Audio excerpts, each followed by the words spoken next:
दोस्तों, ये कहानी है एक भूतिया हॉस्पिटल की, जिस हॉस्पिटल में भूत आत्माएं रहती थीं और वहीं के डॉक्टर ने ये कहानी हमसे शेयर की है और वो चाहते हैं कि हम अपने चैनल पे उनकी कहानी अपलोड करें। तो दोस्तों, चलिए जल्दी चलते हैं कहानी की ओर। वीरान नगर के हॉस्पिटल के सामने सुबह के समय एक ऑटो आकर रुका। इसमें से रवि नाम का लड़का उतरा और अस्पताल के गार्ड को बुलाने लगा। कुछ देर तक जब कोई नहीं आया तो रवि खुद ही गेट खोलकर अंदर जाने लगा। जैसे ही रवि ने गेट खोला, एक आदमी ने उससे पूछा कि तुम टीवी ठीक करते हो? रवि ने जवाब दिया, नहीं। ये सुनते ही उस आदमी ने रवि के ज़ोरदार थप्पड़ मारते हुए कहा कि यहाँ से अभी सिर्फ टीवी ठीक करने वाले को अंदर आना था और तुम यहाँ क्या कर रहे हो? तो रवि को कुछ समझ नहीं आया। थप्पड़ खाने के बाद उसका सिर भी चकराने लगा, लेकिन किसी तरह खुद को संभालते हुए रवि ने कहा कि मैं यहाँ नौकरी के लिए आया हूँ। तभी एक डॉक्टर और उसके साथ 4 कंपाउंडर भी गेट के पास पहुँच गए। उन्होंने थप्पड़ मारने वाले इंसान को पकड़ लिया। डॉक्टर ने कंपाउंडर से कहा कि जाओ, इसे ले जाकर ट्रीटमेंट के लिए तैयारी करो, मैं जल्दी आता हूँ। कंपाउंडरों के जाते ही पास खड़ा रवि डॉक्टर के पास गया और कहा कि आज इस अस्पताल में मेरा पहला दिन है। क्या आप मुझे बता सकते हैं कि डॉक्टर पाटिल कहाँ मिलेंगे? डॉक्टर ने जवाब देते हुए कहा कि मैं ही पाटिल हूँ। तुम यहाँ से सीधे जाकर अपना जॉब लेटर ऑफिस में जमा करो और वहाँ से ड्रेस लेकर बगल के केबिन में आ जाना। रवि थोड़ी ही देर में कंपाउंडर की वर्दी पहनकर डॉक्टर के केबिन में पहुँच गया। डॉक्टर ने उसे बताया कि जो तुम्हें अभी गेट पे मिला था वो दरअसल पागल है और पिछले 8 दिनों से वो सभी को टीवी बनाने वाला समझ रहा है। फिर जब उसे पता चलता है कि वो टीवी बनाने वाला नहीं है तो वो पागल गुस्से में थप्पड़ सबको मार देता है।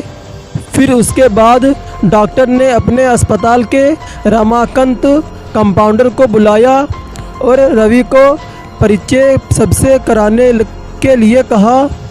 रमाकांत ने कुछ ही देर में रवि से सबको मिलवा दिया और फिर उसे मरीजों के कमरे में ले गया। वहाँ हर कोई कुछ न कुछ अजीब हरकत कर रहा था। कोई दिल टूटने वाली शायरी सुना रहा था तो कोई फिल्मी संगीत गाते हुए डायलॉग मार रहा था। दोस्तों, मैं यहाँ से आपको बताता हूँ कि वो जो अस्पताल था वो दरअसल पागल खाना था, जहाँ पागलों का इलाज होता था। ये रवि वही अस्पताल में पहुँच गया था। दोस्तों, अभी रवि के साथ आगे क्या होगा ये आप इसी स्टोरी में सुनेंगे। फिर सभी मरीजों को देखते हुए रमाकांत ने रवि से कहा कि आज के बाद से तुम इन्हें सारी चीज़ों को सुलझाना होगा। इतना कहकर रमाकांत वहाँ से चला गया। तभी रवि को पता चला कि उसकी नाइट ड्यूटी लगी है। दिन के समय आराम करने के बाद रवि रात को मरीजों की देखरेख में जुट गया। और दोस्तों, जैसे ही रात के 12 बजे तो सभी का चेहरा डर से पीला पड़ने लगा। सब मरीजों का डर से चेहरा पीला पड़ने लगा और जितने भी डॉक्टर थे, जितने भी कंपाउंडर थे, जैसे ही 12 बजा सबके चेहरे पर पीला रंग होने लगा। सबके हवाइयाँ उड़ने लगी और हल्ला करने वाले मरीज भी चुपचाप से एक कोने में बैठ गए। ये सब देखकर रवि को बड़ा अजीब लगा। उस दिन नाइट ड्यूटी में मौजूद डॉक्टर से रवि ने पूछा कि आखिर ये सब क्या हो रहा है। सब लोग इतना डर क्यों रहे हैं। डॉक्टर ने जवाब दिया, इस अस्पताल में रात 12 बजे के बाद भूत घूमते हैं और वो सारे भूत इसी अस्पताल के पुराने मरीज हैं जिनकी इलाज के दौरान मौत हो गई थी। तुम संभल कर रहना। रवि को भूतों पर विश्वास बिल्कुल भी नहीं होता था। उसने डॉक्टर की बात को हंसी में टाल दिया और अपना काम करने लगा। और दोस्तों, उसी रात रवि अकेले बाथरूम जा रहा था। तभी उसे लगा कि कोई उसके पीछे पीछे चल रहा है। रवि ने मुड़कर देखने पर कोई नहीं दिखा। कुछ देर बाद उसे फिर ऐसा ही महसूस हुआ। रवि ने सोचा कि भूत की बात उसके दिमाग में घूम रही होगी, इसलिए उसे वहम हो रहा है। बाथरूम करके जब रवि बाहर आया और बाहर ही आ रहा था तो उसे शीशे में लिखा हुआ दिखाई दिया कि आज रात तुम पागल हो जाओगे। रवि को लगा कोई उसके साथ मजाक कर रहा है, इसीलिए उसने इस बात पर गौर नहीं किया और अपने काम पर लग गया। और कुछ ही देर बाद रवि को एक तेज चीख सुनाई दी। वो दौड़ते हुए आवाज़ की ओर गया और उसी चीख की आवाज़ की तरफ भागने लगा। जैसे ही रवि वहां पहुंचा तो एक पागल ने दरवाज़ा अंदर से बंद कर दिया। किसी तरह से रवि उस दरवाजे को खुलवाता है। दरवाज़ा खोलते ही उस पागल ने रवि को हवा में उछाल कर गिरा दिया। रवि इतनी ज़ोर से गिरा कि उसकी पीठ में गहरी चोट आ गई। तभी एक ज़ोर की हंसी रवि को सुनाई दी। वही पागल हंसते हुए बोला कि मैंने तुमसे कहा था ना कि आज रात तुम पागल हो जाओगे। रवि ने गुस्से में चिल्लाते हुए कहा, ए पागल आदमी, तूने ये क्या किया है? और तू रुक, तुझे अभी मैं बताता हूँ और तुझे बिजली का झटका लगाता हूँ। रवि की बात सुनकर पागल ने जवाब दिया, अस्पताल में मिलने वाले बिजली के झटके से ही तो मेरी मौत हुई थी और अब तू क्या मुझे कोई शौक देगा? अब मुझे इनका डर नहीं, बिजली वगैरह से अब मैं नहीं डरता हूँ, क्योंकि बिजली लगने के ही कारण मेरी मौत हुई थी। इतना कहते ही उस पागल भूत ने रवि को एक हाथ से थप्पड़ मारा और दूसरा हाथ स्विच बोर्ड में डाल दिया। इस तरह से रवि को बिजली का इतना तेज झटका दिया कि रवि की चीखें से पूरा अस्पताल गूंज उठा। रवि की आवाज़ सुनकर अस्पताल में मौजूद नाइट स्टाफ दौड़ते हुए उस कमरे की तरफ आए। सबको वहां रवि बेहोश हालत में मिला। तुरंत रवि को मरीजों के बेड पर लिटा दिया गया। उसी दिन से रवि की दिमागी हालत ख़राब है और अब रवि अपने आप को उस अस्पताल का डॉक्टर समझता है। अपनी पागल स्थिति और डॉक्टर बनने के वहम के चलते रवि ने ब्लेड से अब तक कई लोगों का पेट भी काट दिया है। और दोस्तों, रवि की ये हालत उसी भूत को देखकर हुई थी जो आदमी उस अस्पताल में मर गया था। उसी की रूह उस अस्पताल में भटक रही थी, इधर उधर घूम रही थी। रवि का उसी भूत से, उसी आत्मा से सामना हो गया था। उसी रात से रवि की हालत ऐसी हो गई कि वो दोबारा उठ ना सका। हर रात उस भूतिया अस्पताल से रवि की तरह ही चीखने की आवाज़ आती है और किसी न किसी को वो भूत रवि की तरह ही पटक देता है। ये चीखने की आवाज़ हमेशा उसी समय आती है जब रवि को बिजली के झटके दिए जाते हैं और फिर पता नहीं रवि के साथ क्या होगा, रवि जिंदा भी रहेगा या तो फिर मर जाएगा, पता नहीं। दोस्तों, आपको क्या लगता है, रवि की ये हालत उसी भूत को देखकर हुई थी या फिर रवि कोई नाटक कर रहा है? आपको कमेंट करके ज़रूर बताना है। दोस्तों, फैज़ाबाद ज़िले की एक रात की बात है। वहाँ के घाट रेलवे स्टेशन में कई सारे ऑटो ड्राइवर खड़े थे। सभी सवारी आते ही एक एक करके उन्हें बैठाते और चले जाते थे। जैसे ही रात ज़्यादा होने लगी, ज़्यादातर ड्राइवर अपने घर को चले गए। उसी रात दुर्गश ऑटो ड्राइवर भी घाट रेलवे स्टेशन पर खड़ा था। वो भी दूसरी ड्राइवरों की तरह घर जाने ही वाला था। तभी उसे याद आया कि एक पैसेंजर ट्रेन आने वाली है। दुर्गश और 3-4 ऑटो चालक उसी पैसेंजर ट्रेन के इंतज़ार में रुक गए। तभी ज़ोर ज़ोर से बारिश होने लग गई। रात तो थी ही, लेकिन बादलों की वजह से चांद की रोशनी भी नज़र नहीं आ रही थी।